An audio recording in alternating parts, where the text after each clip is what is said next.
All right, everybody. It is time for a bit of an update, and I'm struggling with this a little bit. I put a video out a while ago about my ESU system possibly burning up decoders, and I was pretty upset at the time. I went over it in that video pretty extensively. If you'd like, certainly go check that out again.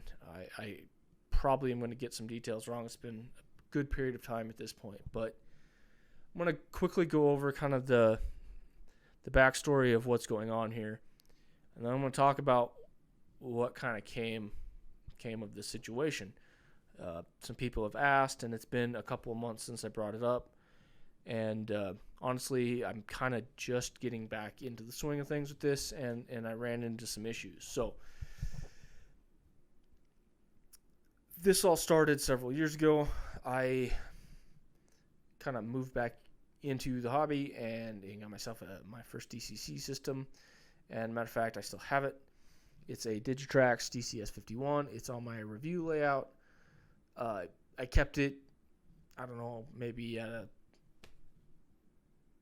for dumb reasons, but I kept it and it ended up working out for me because I use it on that layout and it works great for that. However, as I started to grow in my hobby, it just doesn't have some of the features that you need, and I was also looking at starting to use JMRI to handle some of my more intensive CV stuff. And so I wanted to get a interface anyway, and so the Digitrax had kind of a starter kit with a DCS 210 Plus, I think, and the DT602 duplex throttle. I picked that up, and I used it for a pretty good period of time, 6 to 8 months. And it worked decent. However, I kind of started to fall out of love with it. I was running into some issues that weren't necessarily the biggest thing, but they were kind of annoyances. And looking back, I would probably have those annoyances over what I got happening now. But for some context, probably 2 years on those two systems and 2 decoder failures in those 2 years. Both were NCE, both probably my fault, if we're being honest. And so when I decided to sell that Digitrax system, the duplex throttle, the reason I wanted to get rid of it is, although I really like that duplex throttle, I love being able to jump between locomotives instantaneously. It really did work pretty good. But consisting became kind of a problem. You kind of got to set up the unit in its orientation, have everything ready to go,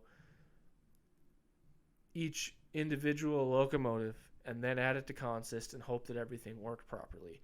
And for the workflow that I try to do on this, I don't have a whole lot of extra time. At that point I had a newborn. I work a full-time job. I tend to work late hours in the summer. And, there's my house duties and my family duties, so it doesn't leave a whole lot of time for me to do this, as well as enjoy this as my hobby. And so I wanted to move into something that was a little more efficient and flowed better. Also, the other thing that I ran into with the Digitrax system is when I would go to try to do CVs manually, never happened when I was hooked up with the computer, but when I tried to program on my programming track, occasionally it would get hung up. And the only way to fix that would be to totally reset the unit, which means all of your consists on the layout are gone. You have to go back through, reset everything up, do all your and then, of course, you never can remember the series of buttons you have to go through and the switch you have to throw. So you're digging through the internet to find that, because obviously no one's smart enough to write that stuff down. You just make things difficult for yourself. But I did some research, and I found a lot of people really talking about how good the cab control system was. And so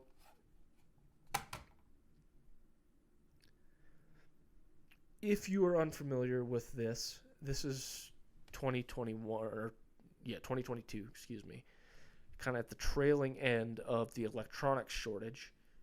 You can't find these things anywhere. They come, or were coming out of Europe. You had to pay shipping. There was no retailer in the United States that had these. So I picked up my first unit,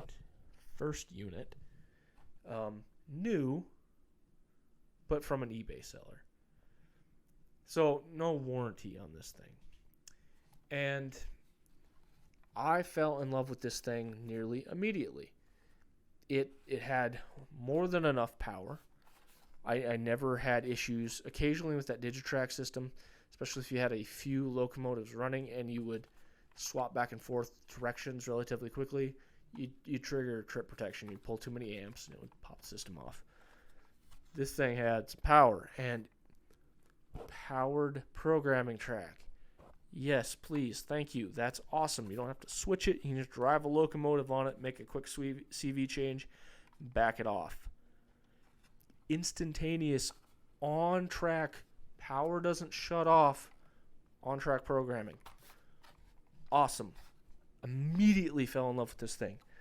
Took me a little bit of time because honestly the way that this ESU system works, this can be a little bit difficult to set up to start with. They call things a little bit different, and honestly, some of the menu systems can be a little confusing. But to be quite honest with you, once you get a handle on this, it is really a really good remote.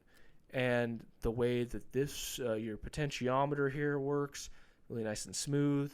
The direction change has a tactile feedback.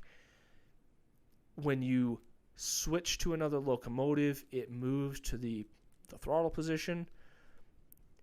Setting up consists, you have a roster that's built into this. And once that roster is put together, you add locomotives to the consist, and inside remote you can adjust all of the settings for those locomotives, whether the lights work, the direction they're traveling in, and on the fly you can change all of that stuff. It is an excellent system, and it works amazingly until I started having engines start to burn up. And this is where my previous video tends to come into this conversation. I was doing some testing with this. This remote is currently not hooked up to the ECOS right here, but it can function with this, and I'll get to that in a minute. I had my two SD40-2 Broadway locomotives burn up right before I did the review. One sitting on the programming track, and on my old layout I had an inner loop. It was just sitting there parked. And going back and looking at some of the I didn't attribute it to it at the time, but I had a couple of NCE decoders stop functioning. I thought maybe it was something to do with ESU kind of doesn't talk real well with NCE decoders. No one really can confirm this. I even mentioned it to the ESU guys, and they kind of just sloughed it off. But I've had terrible luck with all three of my ESU systems getting NCE decoders to function. Now, I hung on to most of them, and I can put them on my DCS51 over there, and some of them still function. Some of them don't. I didn't count this in the original decoder failures, but pretty sure I had a couple more decoder failures. But I ended up getting one more Broadway to fail, and so that's 3 total on that cab control system, and I was freaked out. All of those could be covered under warranty, but I still have shipping and the hassle and the time that's wasted, and not to mention the stress when I'm burning up locomotives that I'm trying to review within a certain time frame, and then trying to put that in my review and determine how I want to deal with that situation. That puts me in a place where I don't know how to review that locomotive. So I decided, all right, I like this. It really works in a way that I'm happy with. I don't want to get rid of this. I really like that remote. So why not get a good standalone unit the bad boy, the ECOS, and hook this up to the Wi-Fi and run it in tandem and have an extra remote. Looked it up. These were just starting to come back into availability, and I ended up able to buy this from a retailer, so I knew I could get warranty because I got told no warranty on that. So I did. I spent the money, and it's a lot of money, especially for a DCC controller, to get the ECOS system. And it was a bit of a learning curve. Despite being essentially the same ecosystem, this functions totally different than this does. However, with a little bit of time, I really came to like the way this functions. And the amount of locomotives I can have displayed on the duplex throttle that's right here is great. It really makes setting up all my scenes, doing my videos, a seamless, smooth, quick operation, and I can quickly jump between consists that I already have put together. The way you put together consists on this is really similar, albeit probably a little faster on that unit. Access to all the buttons is really easy for getting to all your function keys. That makes it great for videos. It also makes it really kind of cool because you do kind of want to test on some of these units how snappy they respond to some of your DCC commands. And it really does work good. And I mean, the original unit I had here, keep in mind that I test a lot of rolling stock too. Some of it is starting to get more and more metal wheels, and when you're pushing stuff through turnouts and whatnot, you want a really quick, short detection because it happens. There are pieces of rolling stock that I work with that aren't as reliable as others. So I want to protect what I've got on my layout. Well, by the time Christmas rolled around, I had 9 dead locomotives, at least 6 Broadways, 2 scale trains, and a TCS. And one of those was the Gettle. And I went from having something that I really enjoyed, I could put my engines on here and just let them run for hours, to being scared to put some of my more expensive engines on this. When I burned up that Gettle, I mean, that was the most expensive engine I've ever purchased, and I still to this day won't run it on the layout. I'm scared to use it, and that sucks. I got a huge amount of money into that engine, and it never gets any runtime because I'm worried about this. So after I had a brand new Broadway locomotive that I bought off Train World burn up within 20 minutes, decided to send everything off to ESU.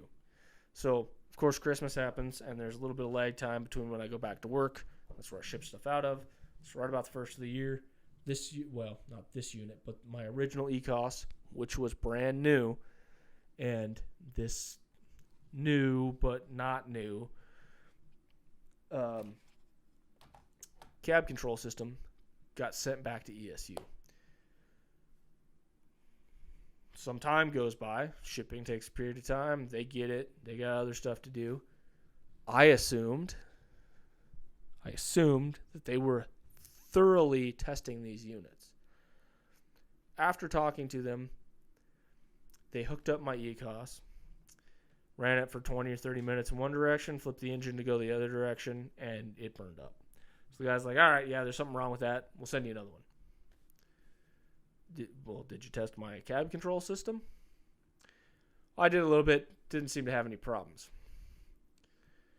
Okay, well, cool. The one's under warranty, right? Yep. What would it cost to replace that cab control system? Well, it's going to cost you full retail. We can't do anything about it. It's not under warranty. Well, I don't want to do that, especially if you told me there's nothing wrong with it. Why would I replace it? Okay, we'll send it all back to you. Cool. I get my shipping stuff. It takes about a week. It gets here. I hook this unit up. It drastically functions different than that other ECOS did. Lower voltages are capable on this. I can run it down to 13.2 volts according to the voltage meter in this. I don't think that's actually the case. And this unit I got back and haven't really messed with. Now, In the meantime, like I said, this really changes the capability for me to pump out videos. And if you've noticed in the last 2 or 3 months, I don't put out the videos like I used to. I physically don't have time to, because I was using my DCS 51 to run my layout. One, it doesn't have the power to run 6-7 locomotives at one time. It's only got a half an amp power supply for it right now. So that's 2 or 3 locomotives reliably. So I went and I found a used cab control system, and I spent a couple $100 more and bought one to try and keep things pumping out, because this wasn't happening quickly. So now I have $400 some odd into that unit. Can't remember what I bought it for, but it was like full retail. These things are like $700. And I found a used one with a remote that the battery was dead in for like $200. So I'm way over $1,000 into this setup. Closer to $1,500. Not to mention, I also bought the stupid app for $100 so I could use a couple phones in the meantime to run multiple throttles, so I could try to keep this system going. Not complaining. I'm just saying that I got a lot of money invested into ESU. Not to mention, I've got 1, 2, 3, 4, 5, 6, 7, 8, 9, 10, 15 scale trains locomotives, and some others with, probably 19 locomotives with ESU decoders or lock sound decoders, lock pilot or lock sound decoders. Those ain't cheap. So we're talking big money. I've spent a lot of money with this company, and they kind of just blew me off. I had some questions for them about this, didn't really get answered before it got returned. I thought, whatever, maybe they found something so ridiculous with that ECOS, they just replaced it and sent it back.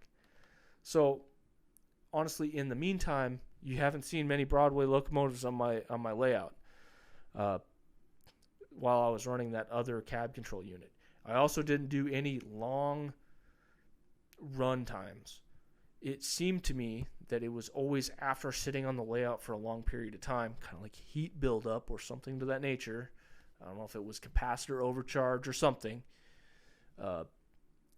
That's when the engines would die. So I tried to keep all my operating sessions between a half hour and an hour long. Give it some time to cool down and then go back into doing stuff. Makes it way more difficult to do things. I used to stress test my engines. I used to run them for 4 or 5 hours at a time, pulling heavy loads to make sure they could handle this stuff.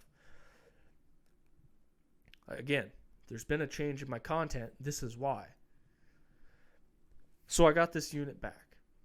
I had also decided that I wasn't screwing with this. I want to make sure that if something happens, they can't blame it on me, because I thoroughly believe in my heart that it was this ESU system. I had all manufacturers that I have on my layout, because I'm basically only TCS, only Broadway, and only ESU at this point, for the most part.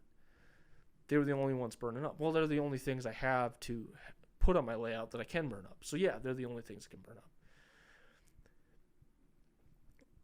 So when I got this one back, I had started building a new layout. 1, I kind of wanted a new layout. 2, I threw away all my old track and disassembled my layout. I didn't reuse it because I was worried that maybe there was something wrong with it. Maybe that was what was causing some of the issues. I didn't think so.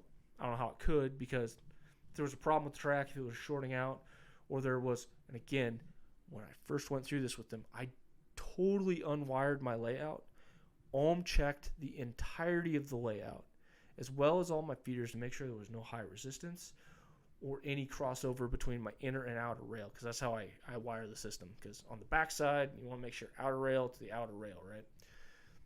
Outer rail was totally electrically disconnected from inner rail everywhere. I had no bleed over, no continuity. No high ohms on any of my wires, not like a bad solder connection. Everything was where it should be. I checked with the systems turned on, voltage everywhere. Everything was pretty consistent. There's a way to do this with the multimeter. I also am working on getting an oscilloscope so I can check this out a little more professionally, but like I hate getting told this because they keep telling me, oh, you can't check it with a multimeter. You can't do it with a multimeter. You can do it with the multimeter. There's ways. Anyway, I got this unit back and I turned it on, lowest voltage I could get it to, and 13.2 in monitor. My old one, I couldn't get it much below 13.8, usually about 14, and it wouldn't turn on anymore. It physically would not let the power on the track turn on. I also would notice in monitor, it would slam up to 65 volts, 4.5 amps, and then come back down to whatever it was supposed to be. I thought it was just a turning on error. This particular unit doesn't do that. So I thought, hey, we're good. Lowest possible voltage I can get on this. Started, and I have a big roster. Put the entire roster of engines back in here. And this time I saved it. Should have done that. Would have been nice if ESU would have exported the roster on this, put it on the USB drive that I provided with a video showing all this stuff. That would have been a nice little thing that they could have done, especially for people that are, this is the ecosystem they live in. That would have been a nice little touch. Hey, dude, we saw you had a big roster. We exported it. It's on here, so you can just copy and paste it onto this. That would have been nice. However, this came. He said he tested it. It worked with the engine. He ran it both ways for half hour or whatever. That's not what I'm talking about, dude. I wanted you to stress test this. As a matter of fact, I sent him one of the Broadway units that failed for their inspection, and I sent him the sister unit that I bought with it that they could try to kill. I didn't do any of that. I was a little upset when I heard about that. I'm like, I sent you guys stuff to test. Why didn't you test it? Again, thousands of dollars invested into this system and their decoders. Would have been nice. So, I was relatively happy with this when I first started with it. No problems for like the first week. Almost 20-30 minutes after we did our little Railside chat live stream. And this is why the live stream didn't go right up. I had it in private for a little bit because I thought about just getting rid of it and making a post, but I decided it was a fluke. I had my Montana Rail Link SD35. I just did a TCS install in it so it could run with my my 501 or my 500, excuse me, and really was nice. I was surprised. I thought for sure it was going to be a loud Atlas because I kind of picked it up. I'm always looking for Montana Rail Link stuff. Sorry about that. My dog needed to escape. But I got that TCS decoder installed, speed matched really quick to that Atlas, and it was working flawlessly. I was really happy with it. And all of a sudden, it started doing the 100-mile-an-hour one direction thing, and I could smell burnt stuff. Crap. Kill the system. Didn't trigger short protection, mind you. Popped it open, thinking, oh, great, here we go. One of the, not really sure what it is. One of the components definitely went up in smoke. However, put it back on the layout. I was like, I would really wish short protection should have tripped, so I went to move it. Runs in forward, doesn't run in reverse. All right, I'll chalk this up to a bad decoder. One time. Literally the next day, 7:15 p.m.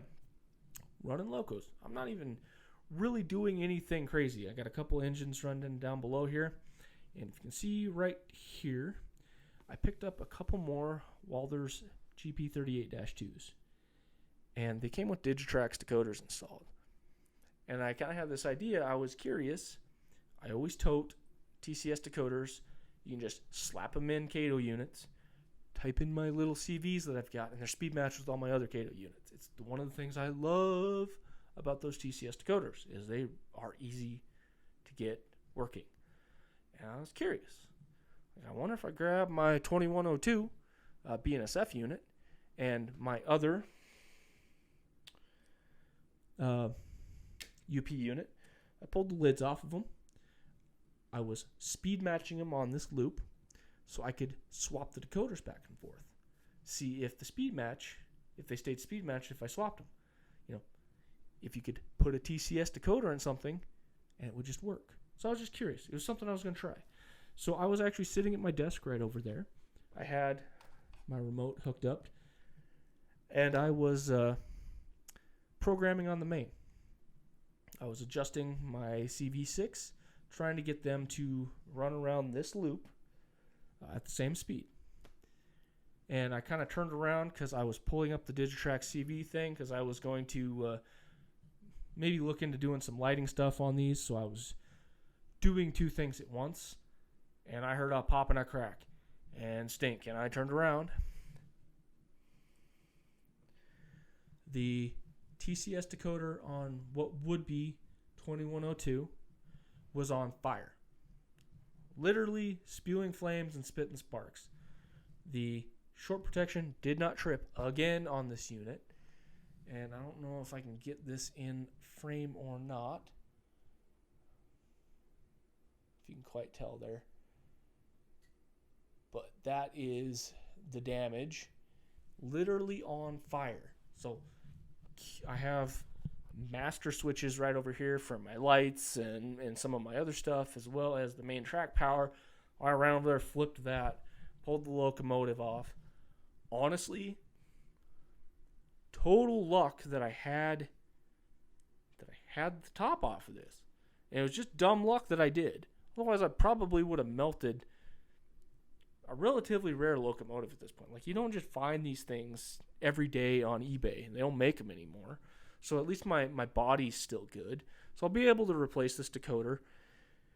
Problem is, I now got two of these TCS decoders. And I know they have their warranty thing. But at the end of the day, I try to be a straight shooter. I'm an honest guy. I'm a hard worker. I don't like it when people take advantage of me and do this crap to me at my job. I can't, in good faith, send this back to TCS and be like, hey, can you guys repair this? Because I know that there's something else causing the problem. 15 minutes later, I got an email this long, typed up to ESU, like, we need to chat about this. Like, you guys need to get a hold of me. This is ridiculous. I mean, you just sent me this new unit that's supposed to be flawless. You don't burn up 2 decoders in 2 days, just randomly. So this is at least 12 at this point that I burned up.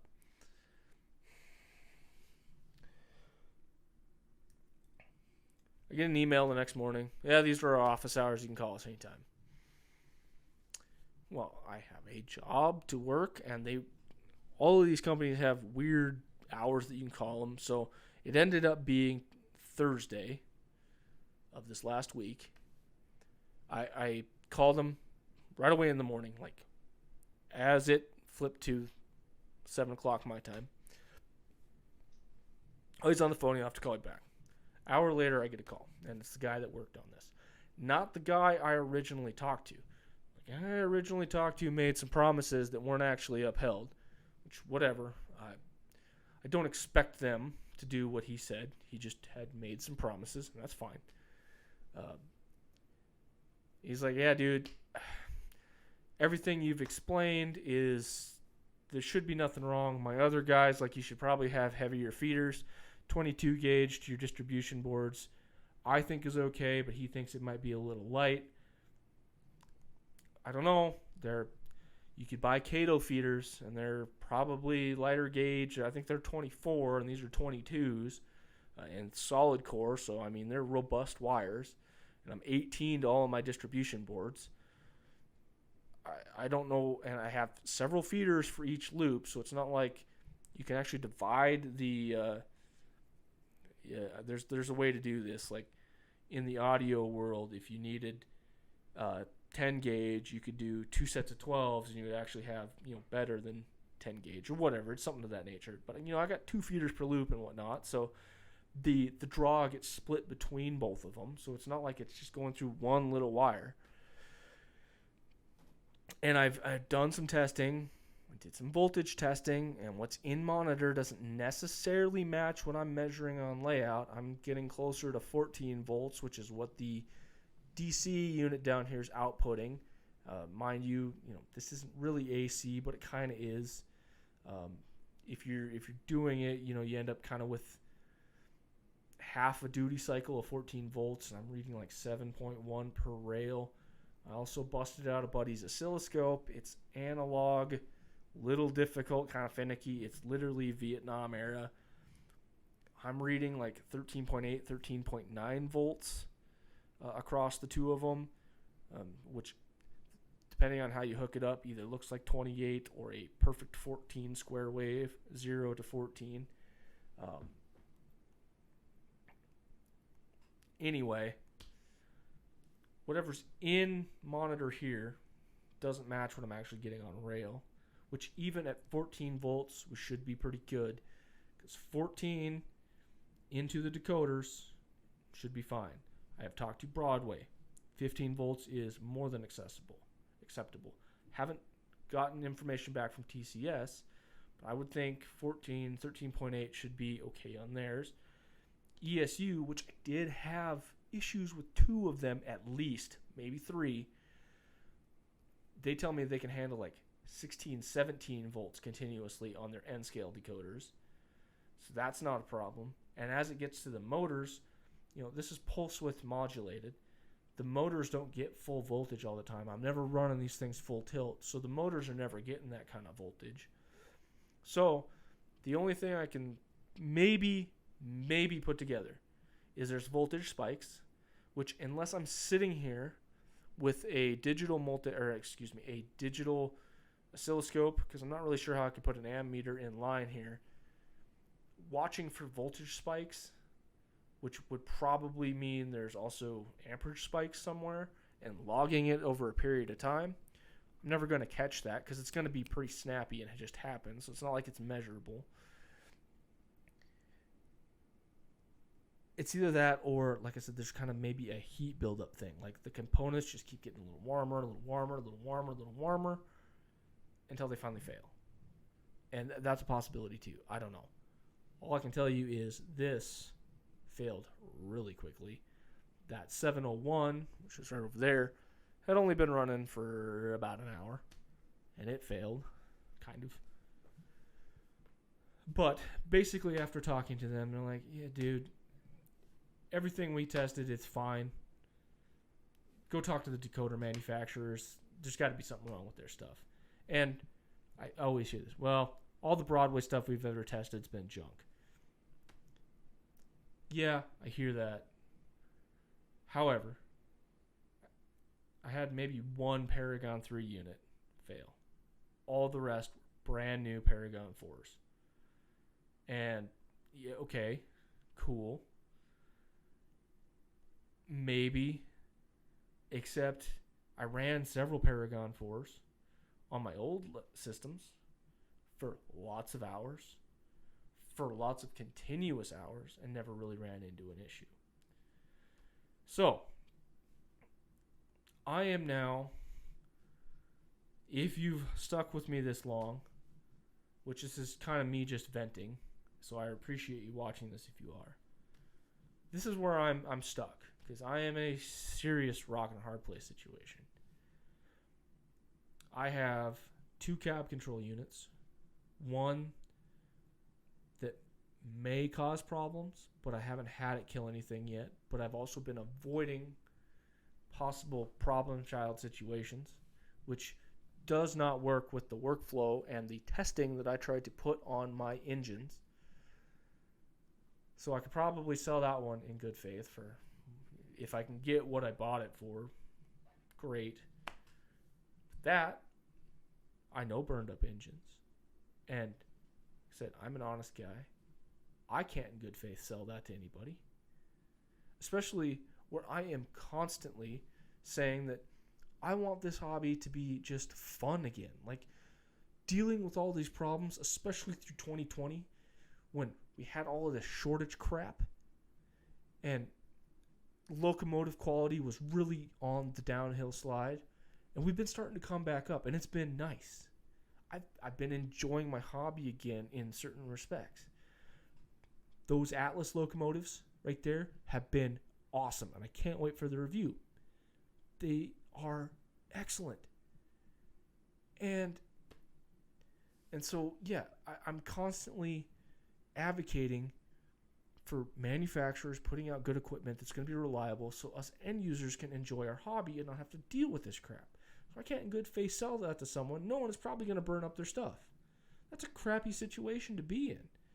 Some of these locomotives aren't replaceable. Some of these locomotives, it would be very difficult to do DCC conversions on from the original decoders. I mean, some of these units that I have are really old and have older decoders in them. Honestly, most of my old ones are still good. They didn't fail. It's all my newer decoders. And that's a big enough hit. But this thing is a huge hit. These are expensive. I can't sell this as a broken unit that may burn up something and only get $100 out of it or something like that. I physically can't afford to do that. So that brings me to my next problem is I have to replace this stuff. I can't keep spending this kind of money. Not only do I have huge amount of money in this DCC system, but I've got a bigger amount of money on that wall in my display cases. An unreasonable amount of money, if I'm being honest with you. Mainly because I'm trying to do this review thing. And some of those are not replaceable anymore. Some of them have just been things that I have wanted since I was a kid. That Gettle was kind of an end game engine for me. And having it burn up was a little bit of a hit. That big boy? What kid, when they're a kid, when they see the big boy, how it is life-changing for some kids. And I obsessed about that engine when I was a kid. I remember seeing some of the HO models at the local hobby shop when I was young. I have like a 6-foot-long big boy picture that when I get a space for is going to be hung up. I hope to have it here. Fingers crossed my wife will let me put it up. That is an end game engine for me. I've always wanted one of those. I don't want it to burn up. I want it to function. I want it to be fun to play with or watch. So, I can't do Digitrax. I'm not really going to reinvest in the same system that I had problems with. NCE is an option, but it doesn't have any advanced features like I've been wanting to do. ESU's off the table, and so that leaves me two that come to my top of my head because I ain't doing a Bachmann one, let's face it. There is TCS, and there's the Z21. And there's also, is it DigiKeys? I can't remember. Something like that. I could do it, but it's foreign. And I've heard of issues with those. The Z21s, I've heard are pretty good, but again, you basically got to import it from somewhere. So that leaves me with the TCS system. And I do have to talk with, I emailed Carson down there in support. I got some questions for him. I got to set up a time next week because they have specific office hours. But to do what I want to do, I'm going to need several throttles. And so to get a command station and one throttle, you're into that system $700. And really, I probably need at least 2 throttles to do what I do reliably. It's still going to be kind of iffy because I'm trying to switch between 3 or 4 trains a lot of times in some of my videos. It's going to be a learning experience, but I can't afford 4 throttles. I mean, I could probably use its Wi-Fi system, so I could probably use a phone for some of that stuff, and I can do that in the short term, but at least between $700 and $1,000 for a DCC system from TCS. And that's a big ask, especially since I really feel like I can't sell these. And I've thought about buying their command station and doing the sniffer type thing, running this into that. Seems like it's a doable option, but if I'm going to invest in a TCS system, it's going to have to be integral to my channel. And, I'm going to have to, I would like to review all that kind of stuff. And honestly, I've been looking in the future to have all the DCC systems so I can try some things. Again, big investments that I'm trying to make. But even to just buy the command station, you're like $500. And it's a big ask. So I don't know what I should do. I'm open to comments. If anybody's got any ideas on a different direction I could go to, I don't want to stop doing my daily videos and that type of stuff, so probably wire back in my DCS 51 and work through this, but I got to get something figured out because it just doesn't function at a high enough level for what I want to do. It also doesn't really allow me to hook up with JMRI. I can do it with my DCC++ system. Programming that's another thing about this is I was able to hook up my computer via the Wi-Fi. I can do on-track and programming from my computer, which was really nice. So I would like to not lose that functionality. I kind of got used to it, but anyway, I just wanted to vent a little bit and tell what was going on. Some people asked what happened, and that's basically my whole story. Try to be as honest as possible about this and not to put down ESU by any means. They've been pretty polite with me and relatively responsive. It wasn't like I was looking for preferential treatment. It just seems like I was kind of blown off despite the amount of money that I've invested in these units. And by no means am I an important YouTuber, and I hope that I'm never an important YouTuber, to be honest with you. I don't like those people. But it left me a little bit butthurt, if I'm being honest. I thought that maybe, holy shit, you had a fire? Okay, I'll call you. We'll get this figured out or something. But it was basically just ignoring the issue and not wanting to try and figure the situation out. It was like, yeah, man, I gave you all the information I can. This thing is in spec. Maybe the decoders you're running just aren't meant for the voltage we're putting out. You build a DCC system. There's 20 other manufacturers of DCC boards. I realize there's no standard for voltage, but yours is the only one that puts out too much voltage for half of the decoders or whatever it is, and you don't see that as a problem. Like, maybe we should be looking at different power supplies for these, but that's not the case. So anyway, if you were here this long, I appreciate it. Thank you for stopping by. If you have anything to say about this or have ideas on what I should do for a new DCC system, comments please, because I am at a loss. And frankly, I don't know how I'm going to afford to get another one of these. But yeah, have a good rest of your week. Bye now.